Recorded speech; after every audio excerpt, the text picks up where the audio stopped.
Okay, so we're walking down a road that's a couple thousand years old. Coming from being an American in the US, if we were around something that was 300 years old, 400 years old, that's ancient. This is just mind-boggling old. Some of this stuff's probably 2,500 years old. These roads are still standing. Maybe not as flat as they once were, but it's still pretty dang impressive.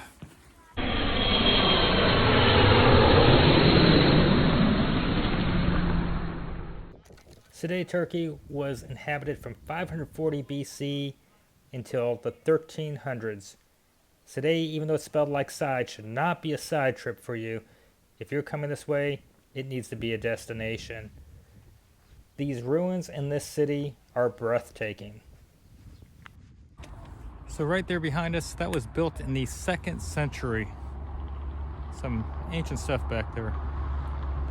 This area was actually a large fountain with 3 semicircular areas that stood in front of a pool. These columns were 3 stories high, and above them were the heads of Medusa and fish. There was no water source nearby, so lead pipes brought water to the area for this fountain. It was considered the greatest fountain in the whole Anatolian region.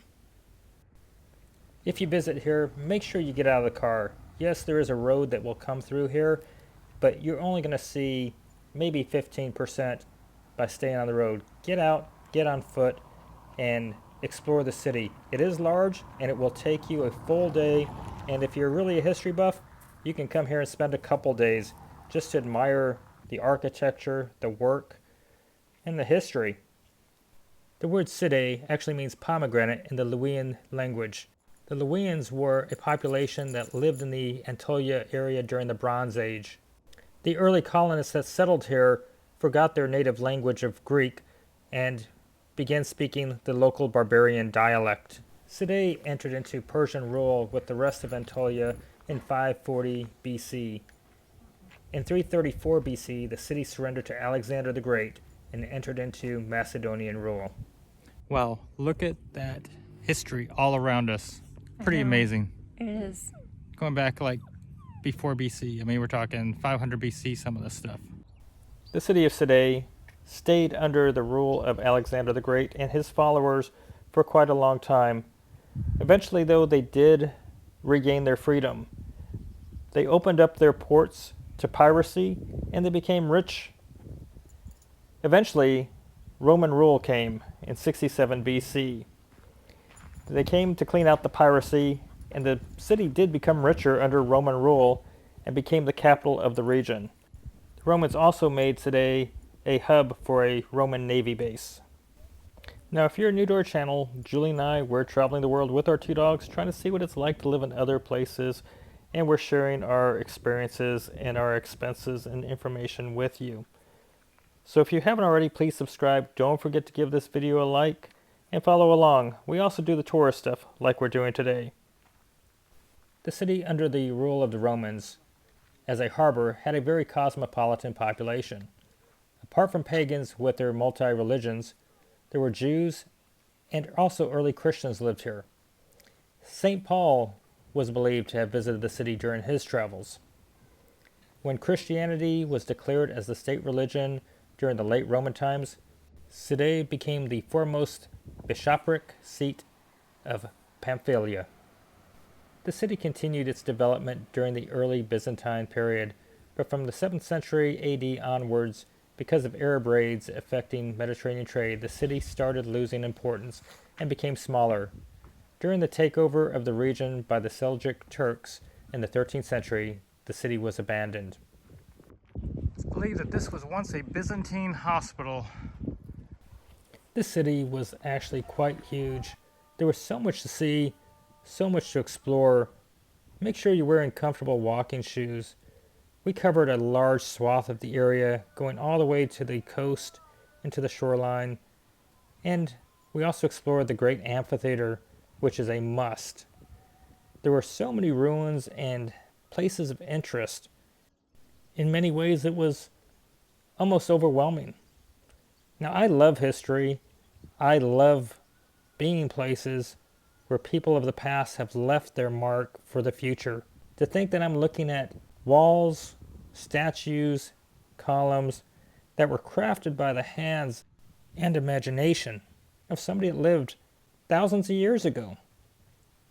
They're still here today in a way through their handiwork and craftsmanship.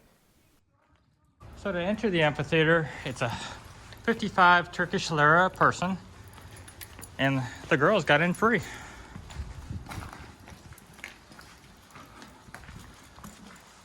Just think of the history in here. Coming out of the tunnel and looking out, it was just spectacular. It was more gorgeous than I anticipated. Pretty amazing, huh? Oh my gosh, it is. How many concerts do you think were in here? Like, I have no clue. For those about to rock, get it, rock, we salute you. The amphitheater lies on the nearest part of the peninsula on the central side of Side. The theater has a Hellenistic tradition to it, while the building itself has a Roman architectural tradition. Now, this is a huge stadium, huge amphitheater, and so much history has taken place here. Just think of all the concerts, maybe Led Zeppelin, Queen, Rush, Depeche Mode. I could see it. So let's talk about what actually did happen here. The building dates back to the 2nd century AD, and then in the 3rd century AD, there was a parapet put up for an orchestra area. And it is also thought that potentially there was a water-resistant pool that was able to be added into this arena as well. Now, from the 5th century AD going on, it's believed that the theater was transformed into a holy place or an open-air church. So in the early Christian era, this building was used as a holy place. You know, I find it interesting, the attention to detail. You'll see that there's a area behind the legs so you can scoop your feet behind. It's not just straight coming back against the rock. I've been looking for a long time for the popcorn vendor or the beer vendor. Somebody's sleeping on the job here. There's nobody here selling anything. Get your beer here. Popcorn. Side is alive again with a new population. In the end of the 19th century, when the people of Crete rose up against the Ottoman rule, the Turkish population fled and the refugees settled at Side. It was originally called Selmiye, and the settlement later reclaimed the Side name. So most of this was free except for the amphitheater. Mm-hmm. So do you think we got the bang for a dollar? I mean, this was a lot of fun. It cost nothing for the majority of this. I will say, if you were going to eat at a cafe here, you're going to ante up some cash. They want it in euro, and it's not real cheap.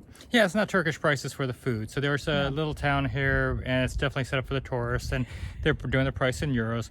So you're looking about it being 3 to 4 times what you would pay somewhere else. Yeah, I saw one menu had a shish kebab for €8, so pretty high for Turkey. Yeah, so we're going to go away from this area because we know when we're going to get ripped off and we're not going to get ripped off. It's even not that we can't afford the €8 for a shish kebab or something like that, but why?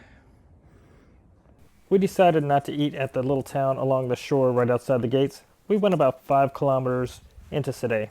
So Julie and I decided to stop at Funka Baba, or Funa Kababa, whatever. But anyway, the menu is much more reasonable than if you were right there at the ruins. You know, 5 lira for a tea, 15 for a cappuccino.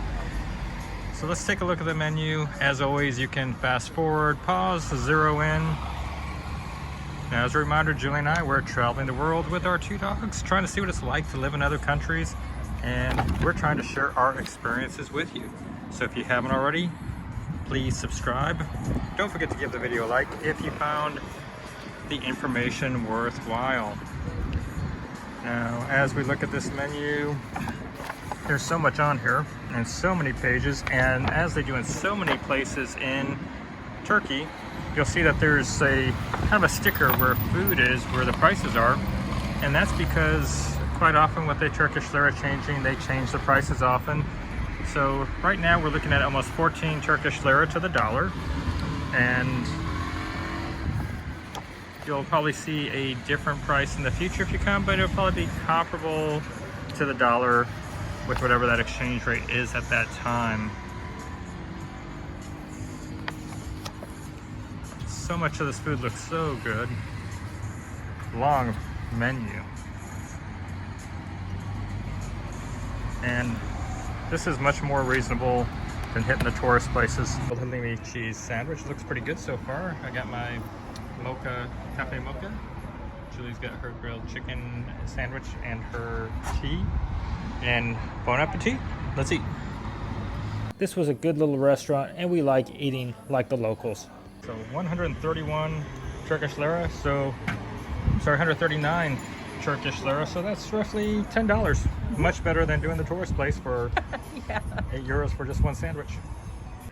We hope you enjoyed this visit that we had to Side. And as a reminder, this place is only about an hour and a half drive from Antalya, Turkey. Now, Julie and I, we're traveling the world with our two dogs. We're trying to see what it's like to live in other places. We're trying to share our experiences with you, and we typically will share our cost of living. We'll interview professionals with residency, real estate, and expats as well. So we hope that you're going to subscribe, give our video a like, and follow along on our journeys as we share our experiences with you. So until next time, have a great day, everybody. Bye-bye.